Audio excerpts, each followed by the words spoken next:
परिणाम क्या होता है? व्यवसायिकता बन गई। मैं जानता हूं ऐसे ज्योतिषियों को जिनको दिल का ज्ञान नहीं है ज्योतिष का।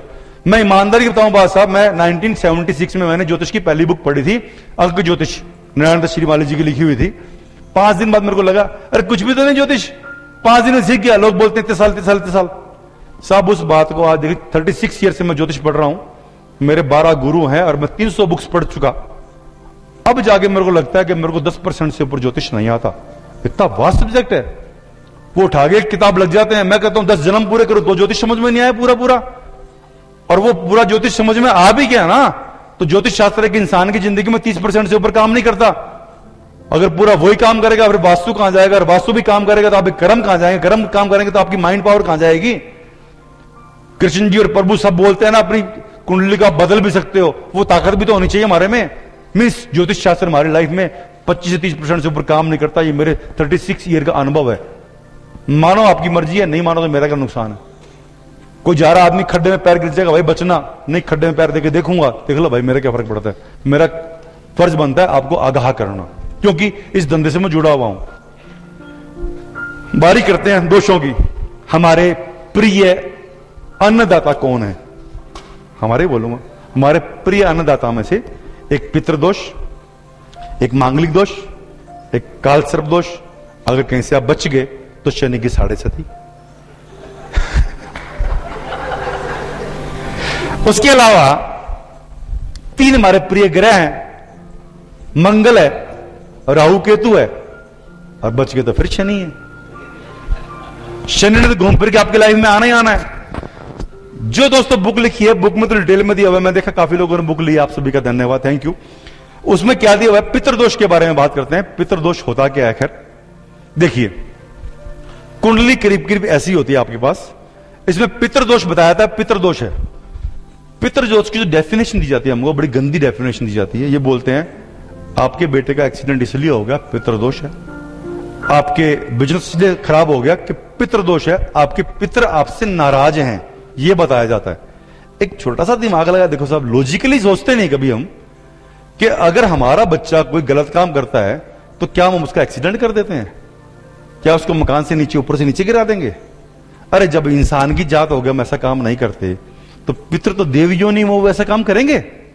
वो तो हमारे परम पिता है, क्या वो ऐसा काम करेंगे? लेकिन हम सोचते नहीं है। हम तो उनके बारे में उल्टा सीधा सोचना, उनको प्रसन्न करने की विधि अपनाना शुरू कर देते हैं, जबकि ऐसा नहीं होता।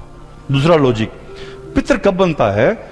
बताया गया कि इंसान में 8 तरह के विकार होते हैं, काम, क्रोध, मद, लोभ, मोह, अहंकार, ईर्ष्या, द्वेष। इन 8 विकारों से जब ऊपर उठता है तब उसको पितृ योनि, देव योनि मिलती है। अगर वो क्रोध करेगा देव योनि नीचे गिर जाएगा, मनुष्य योनि में आ जाएगा। हमारी गलती के लिए वो अपनी योनि क्यों कराएगा? सोच को देख लो, नहीं सोचते।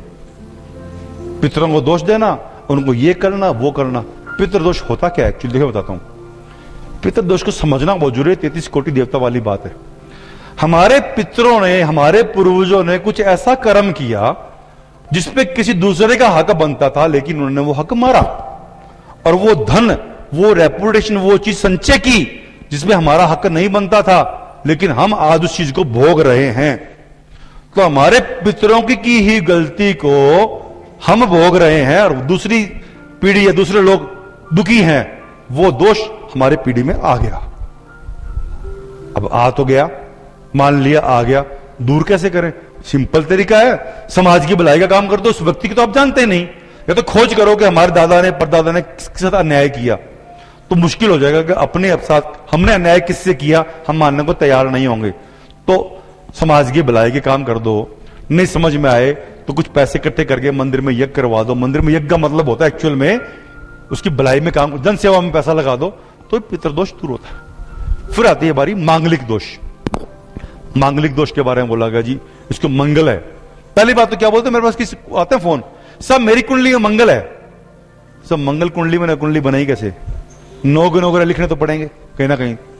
मंगल सभी कुंडली में होता है। बोला जी मैं मांगलिक हूं। मैं पूरा उदाहरण देकर समझाता हूं, बुक में भी दिया हुआ है कि कुंडली के 12 खानों में से 5 जगह ऐसी होती है जहां मंगल बैठ जावे, उसको मांगलिक बोलते हैं। दोस्तों ये कुंडली का लगन है, ये वाला खाना पहला खाना, उसके बाद चौथा खाना, 7वां खाना, 8वां खाना और 12वां खाना, अगर यहाँ कुंडली में मंगल हो, ऐसे आदमी को मांगलिक बोलते हैं। यानी कि 12 में से 5 आदमी, और तेलुगु सिस्टम में या साउथ इंडिया सिस्टम में दूसरे खाने में बैठे तो भी मांगलिक बोलते हैं। यानी कि 12 में से 6 खानों में मंगल बैठ जावे तो मांगलिक होता है। दिन भर में 12 बच्चे पैदा हुए तो 6 मांगलिक होंगे, 50% बच्चे मांगलिक होते हैं। क्या दोष है?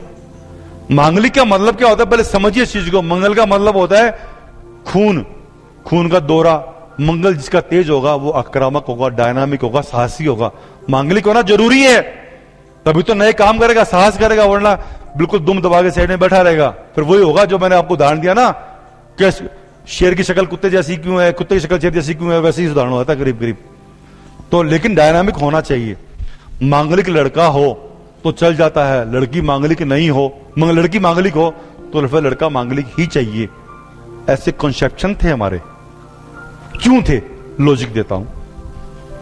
ये बोलते थे लड़का अगर मांगलिक है तो लड़की शादी चल जाएगी। लड़की से पहले घर का काम कराते थे, नहीं मिलना होता था। दूसरी बात, पहले जमाने में लड़कियों की जान की वैल्यू नहीं थी, मर गई तो दूसरे ले आएंगे। क्या होता है, मांगलिक आदमी में गुस्सा ज्यादा रहेगा, मांगलिक आदमी में कुछ चीजें एक्स्ट्रा रहेगी, लड़की पे प्रभाव पड़ सकता है। तो लड़की की वैल्यू कम इसलिए मानेगी कि उसकी कन्या की ज्यादा वैल्यू नहीं थी। लेकिन मेन लॉजिक क्या था? उस जमाने में लोग जिसकी चर्चा करना पाप समझते थे। आज से 20 साल पहले भी चर्चा नहीं होती थी। लेकिन असली लॉजिक क्या था बताता हूं मैं। मंगल का मतलब खून का दौरा तेज होना। जब खून का दौरा तेज होता है तो सेक्स की भावना ज्यादा होती है। जो आदमी मांगलिक होगा उसकी सेक्सुअल भावना ज्यादा होगी।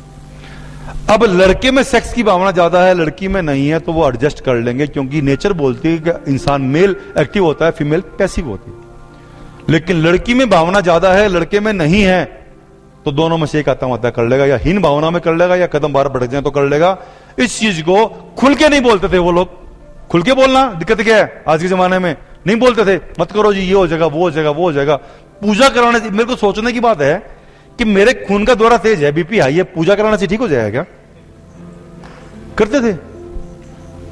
फिर बोलते थे जिसका पेड़ से शादी कर, इसकी लड़की की ना हमने हरि से, सत्यनारायण से शादी कर दी, भगवान से शादी कर दी। तो होता कौन है शादी करने वाला? भगवान से भाई। और फिर सोचने वाली बात है, जो कराते हैं ना अपने शादियां तुलसी से, कृष्ण जी से, भगवान से करवाते हैं बहुत घरों में। सोचने वाली बात है जी। हाँ, मैं तो किसी पे नाम नहीं ले सकता, खड़ा आया हूं ना प्रॉब्लम में। अगर शादी कर दी भगवान से, तो भगवान से शादी होती है, वो देवी बन गई। अब उससे शादी कौन करेगा? कर लेते हैं उससे भी शादी हम तो भगवान की पत्नी से शादी कर लेते हैं। देखिए हमारा हाल देखो, पहले तो भगवान की पत्नी बनाया, फिर उससे तलाक दिलवा दिया बिना भगवान की मर्जी के। हाँ, अब देखो हमारे कंसेप्शन क्या। ज्योतिष का मजाक उड़ाते हैं, खड़े हो गए हम बैठ के सारा दिन यही काम करते रहते हैं। मांगलिक दोष, मांगलिक दोष।